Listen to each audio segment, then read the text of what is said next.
We are delighted to have with us today for this St. Patrick's Day special video presentation, Thomas Lynch, who's the author of many collections of poems and several collections of essays and a beautiful memoir called Booking Passage. His work has been the subject of film documentaries. The Undertaking was a PBS Frontline documentary that aired nationwide back in 2007. I know has re-aired since then, and it won the Emmy Award for Arts and Culture Documentary. There have been others. The Learning Gravity was produced for the BBC and was featured at the Telluride Film Festival and the Traverse City Film Festival, where it was awarded the Michigan Prize by Michael Moore.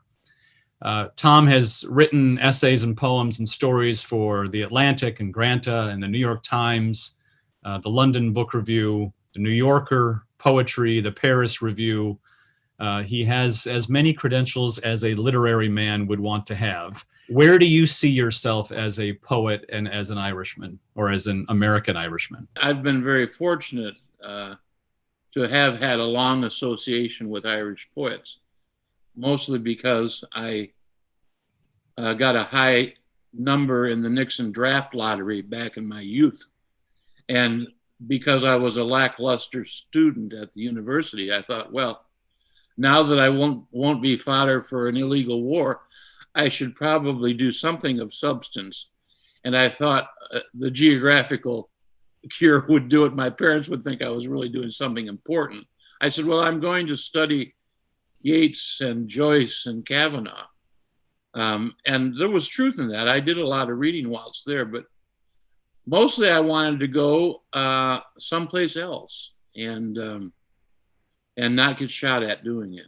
So I knew that we had this very tiny connection to Ireland. My grandmother continued to send Christmas cards to our cousins Tommy and Nora Lynch, and I went over there with the address she gave me, which didn't sound like an address at all because there were no numbers in it, you know. Moveen West, Kilkee, County Clare. So, but everybody I showed that address to knew where to go, and they took me and put me at the end of the drive to the cabin and said, go on by, there's your people. And up the road I went to the Barking Dog, and I'll never forget my cousin Nora leaning in the doorway thinking, what can I do with this Yank? Because I was a fairly disappointing Yank at the time. I had $100 in my pocket, 20 of which I'd just been disabused of with the cab from Shannon. And I had no prospects and no designs on becoming anything. I just wanted to be. I did have, however, my great-grandfather's watch fob on my waistcoat, which is, as you know, in pictures you see of old Irish, a very important thing to have. Well, and it was a demonstration of your authenticity.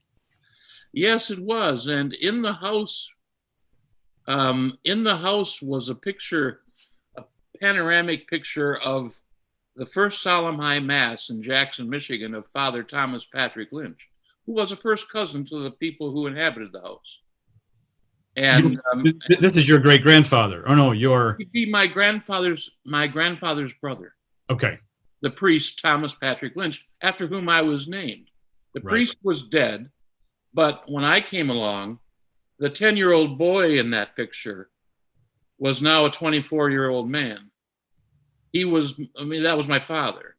He was there as the sort of, he was protesting along with his Methodist grandmother, who thought these Irish Catholics are troublesome, you know, but she just kept her mouth closed and kept an eye on everybody, you know. And but the fact that I'd been named for a priest that they knew about, because a priest in the family was, you know, I grew up in a household where we were supposed to the men were supposed to become priests or alcoholics, and or possibly both. And I always feel like saying, my name's Tom, I'm not a priest. But the connections between that parish on the Loophead Peninsula had frayed by that time by 3 generations. And when Nora sat me down by the fire and gave me whiskey and began to explain, how they stayed and others left. She said of my great-grandfather, another Tom Lynch, was Tom that went and Tom that would come back, because I was the first one ever to come back. And because of that, I'd been visiting them for years and years. Tommy Lynch, her brother, died the next year, and I came back for the funeral, which really deepened her idea of my connection there. When I showed up in time for the rosary and to go to church with them and to go to the grave, that she took me seriously ever after. And 20 years later, when she died, the bed of heaven to them, she left the place to me. And because there was no alternative, I was the default Yank.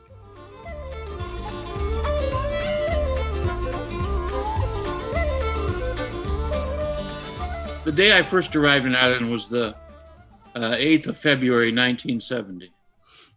And, or possibly the 3rd of February. I think it was the 3rd of February, 1970. But last January 17th, my nearest neighbor, a boy I've known since before he was born, Damien Carmody, was being wed to the publican's daughter in Kilkee. A great marriage, a big farmer, the publican's daughter. What could go wrong? And I was there on the night of the nuptials. It was the biggest thing since Ben-Hur. I drove with my neighbor, J.J. McMahon, a cousin to everybody in the townland, an old bachelor who I've known for those 50 years. And it would make you think of a loving God, John, to see how that all came together. And how JJ, who has a reputation for coming home sleeping from such events, was fine, everything was fine. He came home tidy, as they say, and made it to Mass the next morning. But in the interim, in the pestilent year since, JJ died the eve of Christmas Eve of his 85 years and probably a dose of pneumonia. And he was a guy, I'd always said, I'll be there when it's your turn, JJ. If I'm still alive, I'll be there to fill in the grave and dig the grave. And these are the kindnesses that locals do for one another. Yeah. And what's worse in a way is that within the next month, Damien Carmody was killed in a construction accident a couple days after his first anniversary. And I think, it's a real challenge in our lifetime to be, and I think maybe the Irish are good at this. They are able to seize gratitude out of the maw of grievance. And there's no shortage of grievance and resentment and begrudgery in the Irish temperament, as you know yourself. But somehow there is something about the community or the deep hold the faith has on them, even though they're mostly apostates now. There is something that gives them reason to be grateful. And gratitude, of course, is related to grace, which is undeserved and abundant. But there it is. It comes, and it would make you believe in a loving God.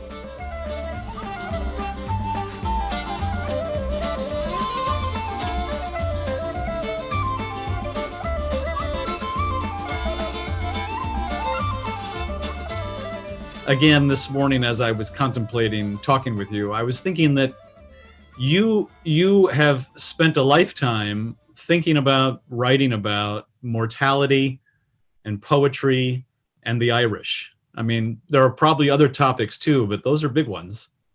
And is that almost redundant to say mortality, poetry, and the Irish? I mean, how does all this come together how would you describe the Irish spirit? I think Yeats had it correct when he said, he was chatting up a woman in text, as old men do, and but he said to her, the the only subjects fit for a studious mind are sex and death. For me, when I read that when I was 20, and it was in a footnote to his collected poems, I think, the old Macmillan edition. Yep. That I took with me to Ireland. And I remember thinking how good for me, because my father being a funeral director, the dead were everywhere. And I approved of sex. I knew immediately that the nuns were off on this when they, I said, this is of God, no question about it. This might be God, I'm not sure, but whatever it is, mighty nature working its way through a 19-year-old is grace incarnate, Anyway, I think the Irish still have this aptitude, and of course they're very literate people. They read everything. If you're a bookish man, so you know how this works, Sweeney.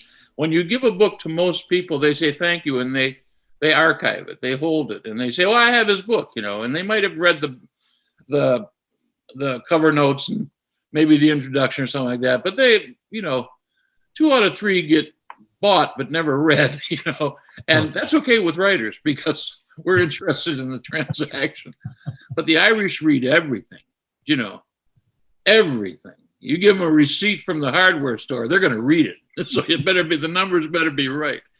And which has been their great strength, that it made Irish America successful because they were literate and they had the language of this particular continent, which a benefit that didn't inure to the Italians and Poles and so many of the other immigrants who came here out of desperate need. And so that's why the American church is the Irish American church for the most part. The Catholic school system was an invention of an Irish bishop in New York, and you would know his name. I just remember the fact that, yes, this seems to be true, that I remember growing up, my parish priest, who was a classmate in seminary of my great uncle, and figured therefore that I must have been put on earth in order to finish out his stunted priesthood by making me a priest. But his name was Tom Kinney, from the Galway Kenneys, as you know, a great bookish family. Yes. And Tom Kinney was raised on Threadneedle Road in sight of Galway Bay and the golf course in Salt Hill.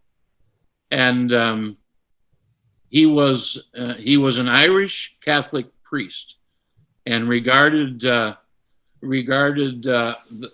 prayer life of a Catholic altar boy as something that he had sway over. So, we had to remain in the back of church saying our Thanksgiving after we'd served the 6:20 Mass, because that was the deal. And we had the tally of mortal and venial sins for every possible conduct of our reprobate youth. So, but I always felt like the nuns and priests and Christian brothers that I grew up with, it was a great kindness, and they were good educators, and I felt improved by it. And I'm from a family of 9.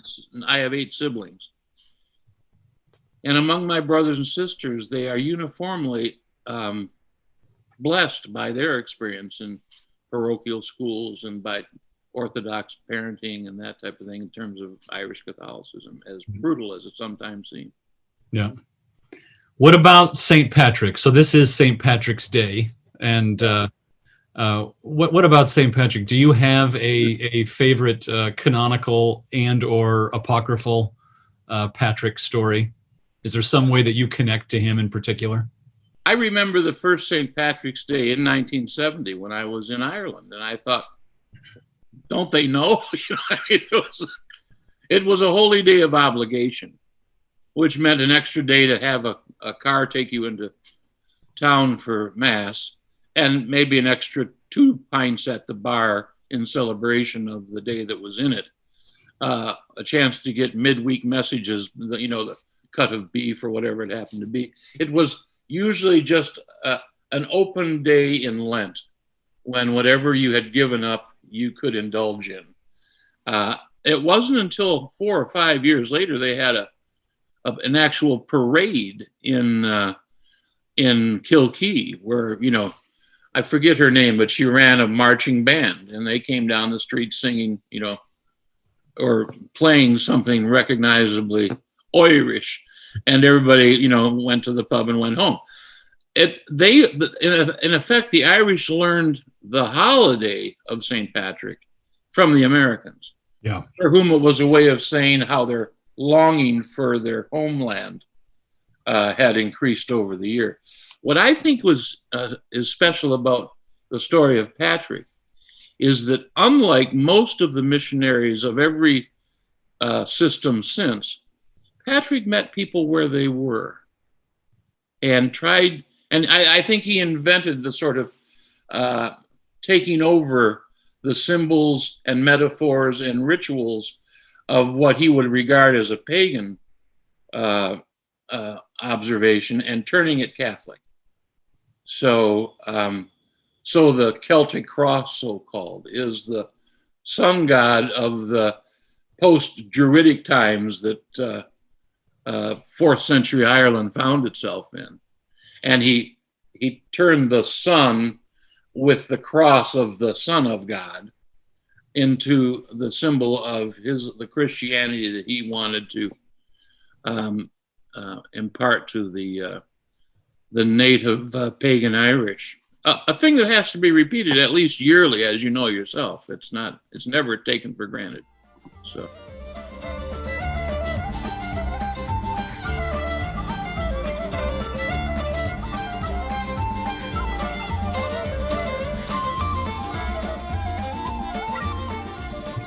I always enjoyed the ways that, likewise, he took what, the Druids were the possessors of wizardry and powers of divinization, and Patrick used some of those himself. He sort of turned them on him, like shouting curses down a mountain into a valley, sort of thing.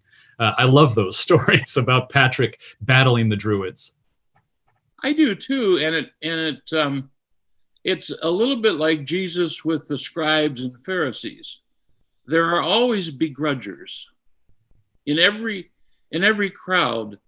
I think of that, that room in Capernaum where Jesus is trying to get, catch his breath between miracles, But once he gets there, people just crowd into the house, and the paralytic has to be lowered through the roof, Mm-hmm. Heaney has a wonderful poem about that called A Miracle. And I remember I rode with Heaney. I rode with Heaney's corpse to the grave from Donnybrook to Balahi, a 3-hour drive north from Dublin on the day of his funeral. And I remember seeing his sons and his brothers and nephews lower him on ropes into the ground. And I thought, this looks an awful lot like those boys on the roof after they've done the shoulder work of shoveling open the hole in the roof, Right. Lowering him down, So I think if we're talking about burial, we're talking about shoulder and shovel work, and the Irish know shoulder and shovel work very well. Why his first poem, Digging, has become a postcard of a poem for people all over the planet.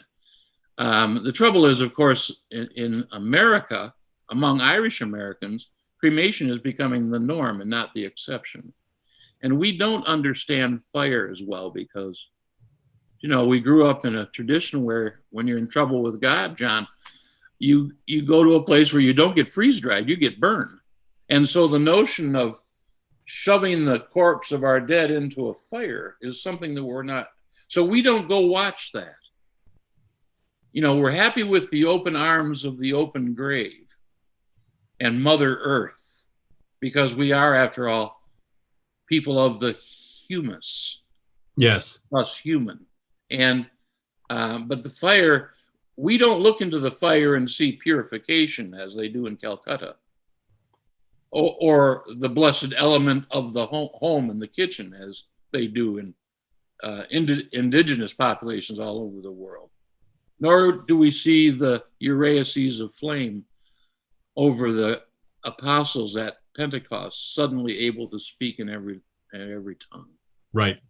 It's just amazing to me that the Irish figure that stuff out, because they are in a sense, they're contrarian on everything, but the faith you come by after questioning seems a more durable sort than just what you take on, you know?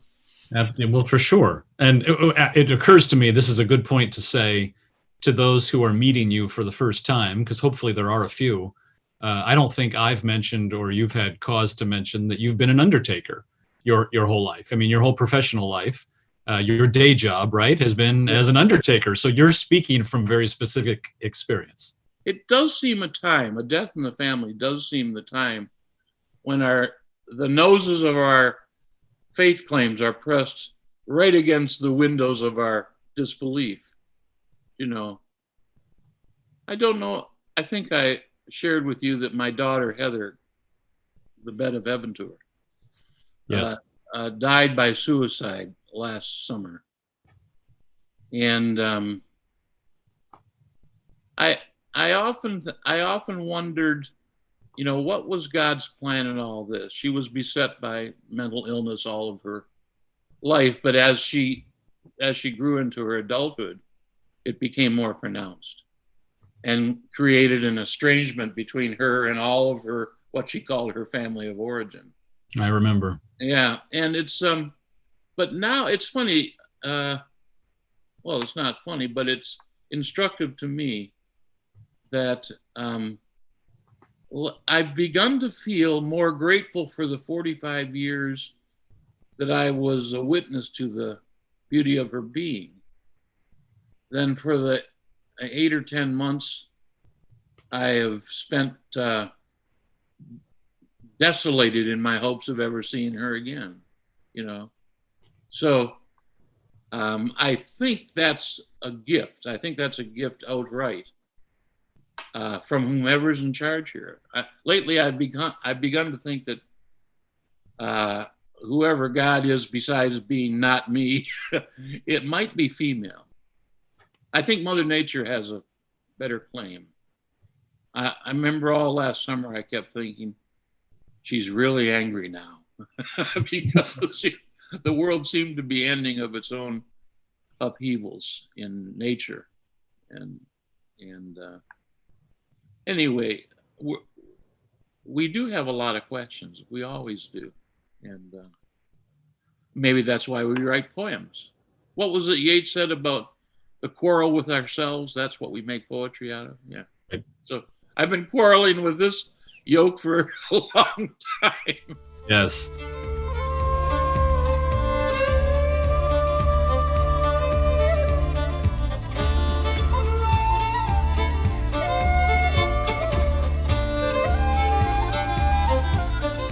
Speaking of which, why is it that the Irish are writers and not so much sculptors or painters? Well, I think we've had a conversation like this before. My own sense of it is they were traveling. They couldn't stay any place for very long because it was poor, and they bred themselves into greater poverty. They didn't know what caused it for a while, and then when they found out, they said, "Well, I'm sticking with this," you know. And so many people had to leave, and it's hard to carry a cello, you know, on your pilgrimage to the new country, you know. So, but they could carry the voice that talks to themselves. And when they get someplace quiet, they could jot down the notes. And eventually that's the way they acted it out. That's not to say there aren't great musicians. There are in Ireland. And there are great fine artists as well. The poet's brother, I have a drawing of his going up the stairs because it reminds me of the place in Moveen. So I don't know. it's hard to know, but the Irish do respect art as a kind of, if you tell somebody you're a poet in North America, they look at you like, Yeah. yeah, you might be a little crazy, but there they figure it's like being a plumber, and you should be paid accordingly, which is not enough, but you must be paid. So they regard the arts as honest, gainful, important labor.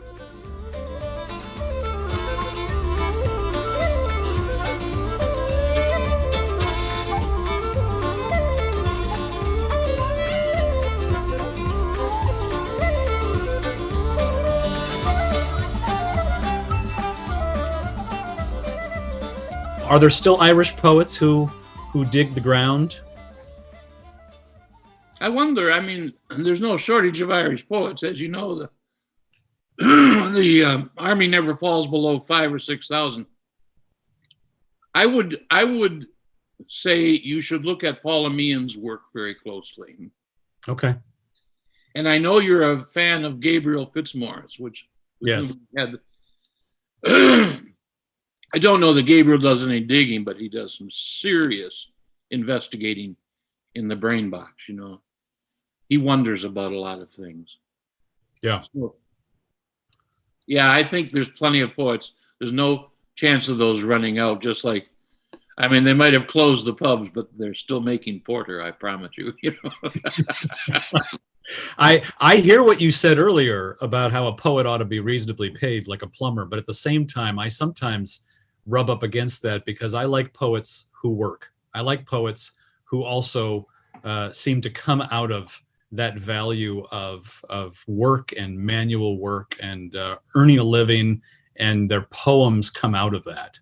Well, as you know yourself, you're a parent and you're a working man, and you're obliged to produce things in your line of work. And that usually puts you nearer the mysteries than away from them. So I often think of William Carlos Williams. Yes. Looking out the back room of that house in Rutherford, and looking at his barn. And maybe he's in there with the parents of the 10-year-old child he is delivering some difficult messages on. And I've been in that place before. I've been looking out of a small chapel in our funeral home over at my garage next door and wishing I saw a wheelbarrow and the rainwater and the chickens. Because oftentimes, John, all we want is some diversion from the cruel reality that life provides in abundance. Love hurts, as Baudelaire Bryant wrote for Roy Orbison to sing, love really does hurt. And so I think William Carlos Williams had many episodes of love hurting, and he was in the room with them. Yeah. And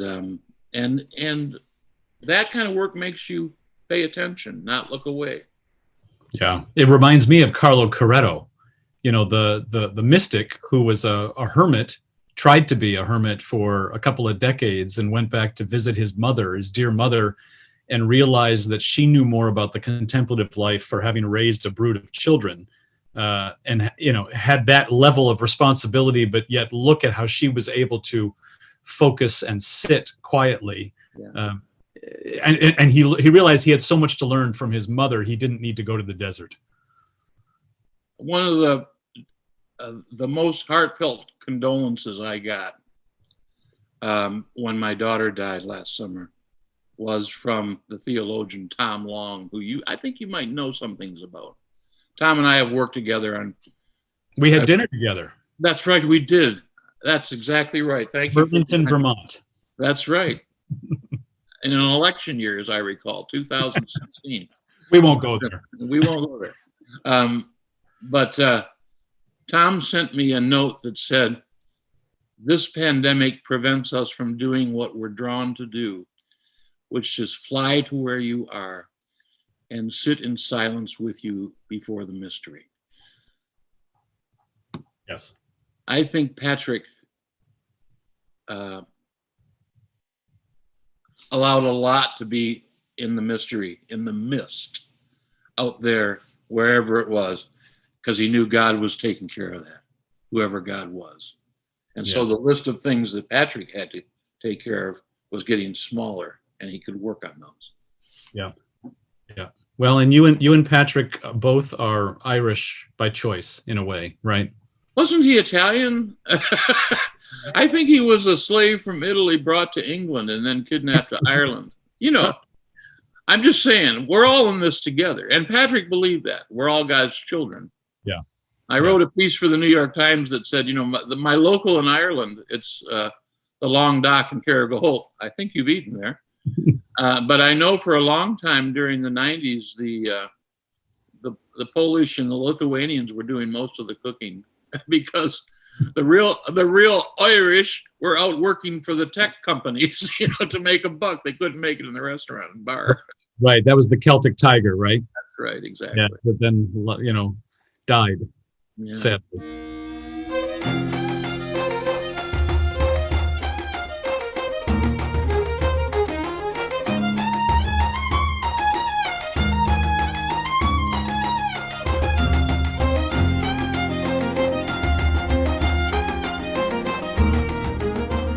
Hello, everybody.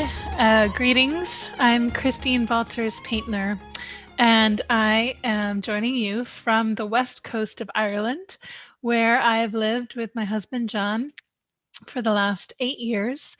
And together in non-pandemic times, we lead pilgrimages and writing retreats here. And one of the things I love most about being in this sacred place is the hundreds of sacred sites that are all over the landscape, all over the old monastic ruins and holy wells. It's a very rich, rich landscape. And of course, the stories of the saints, which there are lots of them in Ireland. And of course, today is St. Patrick's Day, so a very blessed feast day to all of you.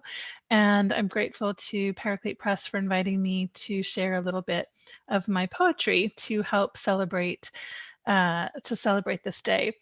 So because we're celebrating St. Patrick's Day in particular today, I thought I'd begin with a poem that I wrote inspired by a journey that St. Patrick made up a mountain called Croagh Patrick, which is maybe an hour and a half north of where I live. I have to admit, I haven't actually climbed this mountain. It's quite a challenging one to climb, but I've often sort of dreamed of it. It's called Croagh Patrick, and in the end of July, hundreds of pilgrims come to climb this mountain. Some people, even the last part of the pilgrimage, crawl on their knees up this mountain. So it's a pretty big deal here, and this St. Patrick is very much alive still in the imagination of the Irish people. So I wanted to imagine he went up this holy mountain to spend 40 days in retreat, just like Jesus and just like many of us are doing right now for the season of Lent.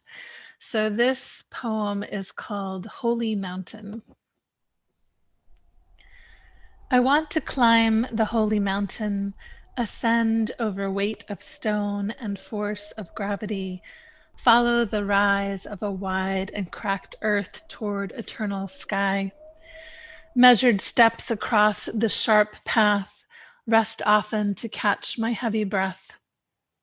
I want to hear the silence of stone and stars, lie back on granite's steep rise, face to silver skies, glittering points, where I can taste the galaxies on my tongue, communion of fire, then stand on the summit and look out at the laboring world. I want to witness Earth's slow turning with early light brushing over me, 100 hues of gray, pink, gold, speckles of Jackson Pollock light, then ribbons of mist floating like white streamers of surrender. I want to look back down the trail over my past, forgive 1,000 tiny and tremendous transgressions, because now all that matters is how small I feel under the sky. Even the sparrowhawk takes no notice of me, and how enlarged I feel, by knowing this smallness. So it's sort of an imaginative journey up that mountain with Patrick. And my husband and I often joke because we say that St. Patrick must have had a really good marketing agent, because he's attributed with the founding of Christianity here in Ireland, although we know that that's not actually true, that Christianity was already here. But he was the one who sort of, I suppose, was more effective at helping to spread the gospel here. But there were lots of other amazing Irish monks, lots of other wonderful stories. And one of the things that probably most delights me in the Celtic tradition are the stories of the intimacy and kinship between saints and animals. And so part of this Celtic imagination, which actually has its roots in the desert tradition, the desert mothers and fathers, they also have these stories of saints and animals. It was a sign of holiness, right, that began in this desert landscape and is carried through with the Irish saints. So most of the saint stories, you have this story of connection between the saint and particular animals. So for instance, you have Saint Bridget and the story of her white cow who gave an endless supply of milk, or the oyster catchers who helped to hide her on a beach when there were people chasing after her who wished her harm. There was Kevin, St. Kevin, who is known for, holding his hand out in prayer and having a blackbird land in his palm and having to hold and wait until that blackbird laid her eggs and hatched them, and they flew free. Or the otters who would bring Kevin his salmon every morning for breakfast to his cave there in that valley in Glendalough. So in my second collection of poems called The Wisdom of Wild Grace, I wrote a sequence of 30 poems which are drawing on these various saint and animal stories. So they draw from the desert tradition, from the Celtic tradition, and also from later medieval times, people like Julian and Francis of Assisi and Clare. But I wanted to share with you the poem about St. Gall. So St. Gall was also an Irish monk. And he was one of the many Irish monks who helped to bring Christianity to the European continent. And if you ever read the book, How the Irish Saved Civilization, you'll know the way that the Irish monks during the Dark Ages helped to preserve the literature by illuminating manuscripts, and they also helped to spread Christianity to all of Europe by going to Europe and setting up monasteries there. So St. Gall went to Switzerland, and it's said that there was a bear there that he encountered that was becoming threatening to him and his community. And like all these stories, the saint has sort of a magical effect on these wild creatures. So as part of this series of poems, I invited the wonderful artist David Hollington from the UK to illustrate these through his wonderful painting style. And so I just wanted to share the poem, share the artwork for this poem as I read it. And this is also the image that's on the cover of this collection. So this poem is St. Gall and the Bear. So this is St. Gall, the Irish monk. An Irish monk on a mission saunters through Swiss forest, where a bear, fur bristling, nostrils dark and large, charges him. The holy man does not clench, extends his hand like a slowly opening peony. Chunk of bread in his palm, offers it to those long-clawed paws which take it eagerly into hungry jaws and lumber off. The bear returns that evening, wood piled high in brown arms to build the monk a fire.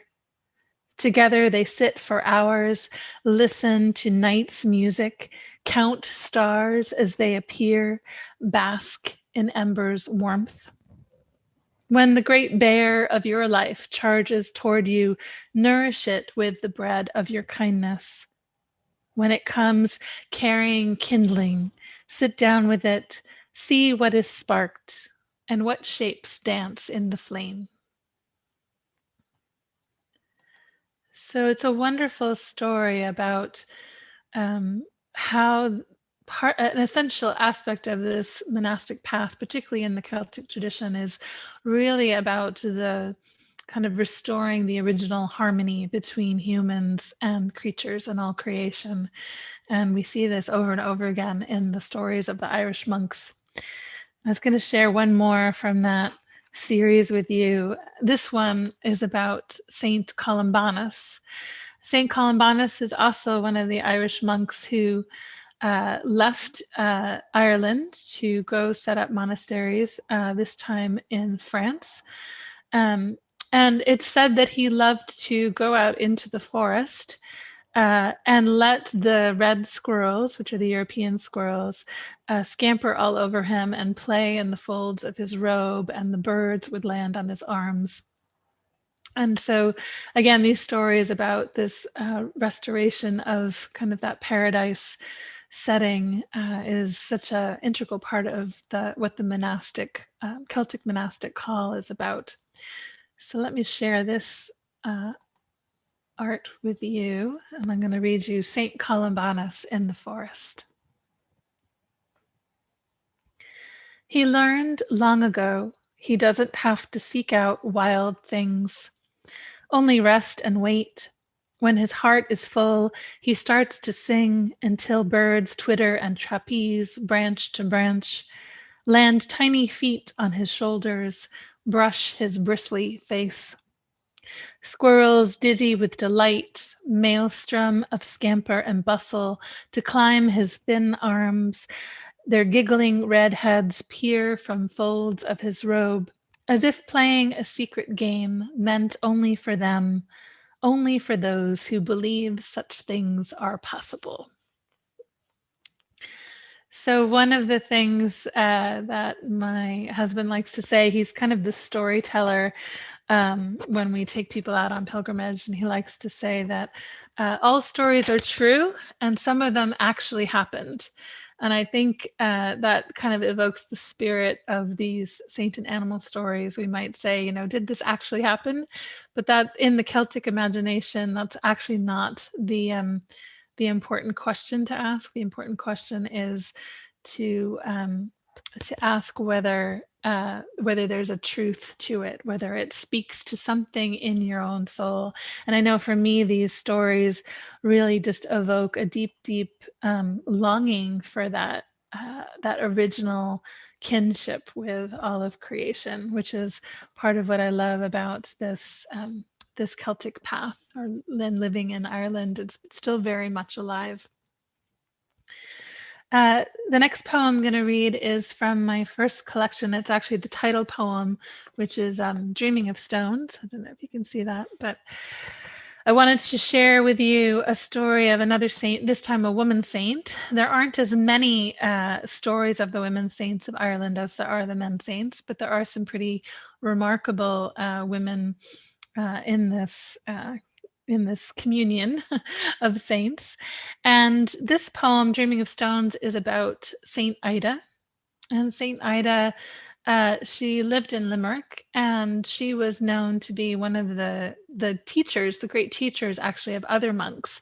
So if you're familiar with Saint Brendan was said to have spent time under Saint Ida's tutelage and care. So she would have been one of the ones to educate the great Saint Brendan, but she doesn't have quite as much notoriety as he does.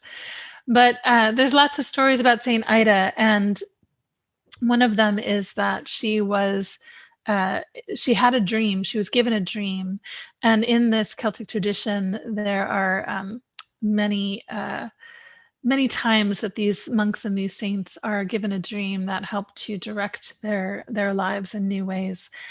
And in this dream, an angel gives her 3 stones that are pressed in her palm.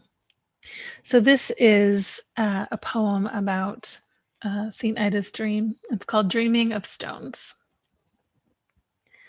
In the world before waking, I meet a winged one, feathered, untethered, who presses in my palm 3 precious stones, like Saint Ida in her dream. But similarities end there, her with saintliness and certainty, me asking questions in the dark. All I know is I am not crafted from patience of rock or gravity of earth, nor flow of river. I am not otter with her hours devoted to play. I am none of these, at least not yet. The stones will still be singing centuries from now, made smooth by all kinds of weather. If I strike them together, they spark and kindle. Do I store them as treasures to secretly admire on storm-soaked days, or wear them as an amulet around my neck? When the angel returns to me in the harsh truth of last morning, will she ask, what have I endured, treasured, and sparked? Will she ask, what have I hidden away and what made visible? I'm just going to read that last stanza for you one more time. When the angel returns to me in the harsh truth of last morning, will she ask, what have I endured, treasured, and sparked? Will she ask, what have I hidden away and what made visible? So I invite you maybe to consider those questions for yourself on this beautiful feast of St. Patrick and celebration of all things Irish. I want to close out with one more poem. I have a lovely friend, a young filmmaker here in Galway, who, along with his brother who composes music, we hired them to make some poetry videos from my poems. And I love the way that they have brought these poems to life in a different form. So I want to share the video with you from the poem called Connemara Illuminated. And of course, in the Irish tradition, in the monastic tradition, we know that the monks illuminated the manuscripts painstakingly. They helped to preserve this literary tradition through illumination. And I often, when I'm standing somewhere in one of the wild places in Ireland, it's often raining. But sometimes the clouds open and this beautiful sunlight washes over the wet landscape and the whole land just shimmers like gold. And I had this moment one day where I thought, oh my gosh, I think this must be what those monks saw and inspired them to create these illuminated manuscripts, which of course the illumination refers both to the artistic design as well as to the use of gold to create that effect of shimmering and sunlight in the texts. And I thought, what if I considered the landscape itself as one of these sacred texts that could be speaking to me in new ways? What might the landscape reveal to me? So I'm going to play for you this poem, Connemara Illuminated.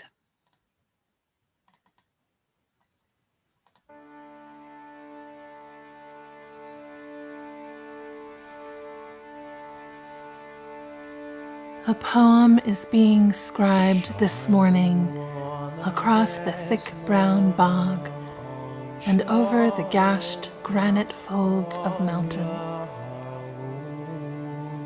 Written in spires of gold descending from the wide bowl of sky across the breathing heather.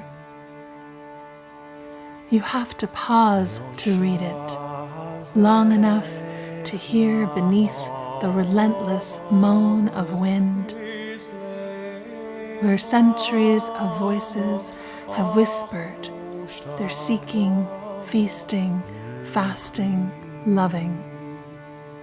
You know your singular aloneness and your place in a communion of stone and sea.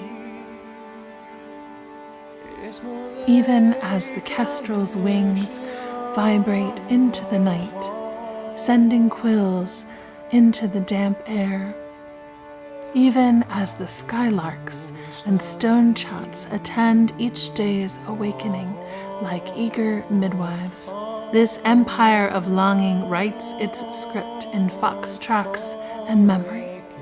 If your life could be just a fraction of this poem, you would never need to utter another word.